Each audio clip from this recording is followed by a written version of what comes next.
అయితే మరి పింఛన్ కూడా 4000 అన్నాడు, 2000 వస్తున్నాయి.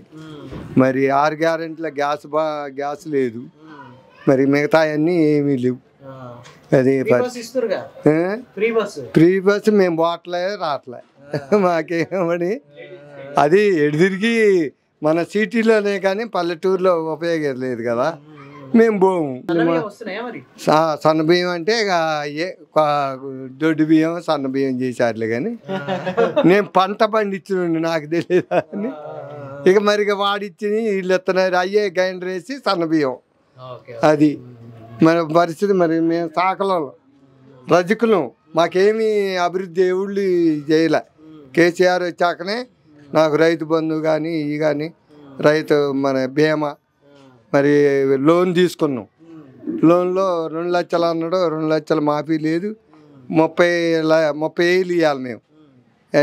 30,000 కూడా మాఫీ కాల. మనవరాల పేరు మీద మాఫీ కాల, రిజిస్ట్రేషన్ చేయించి ఆమె పేరు మీద ట్రాన్స్ఫర్ చేయించిన.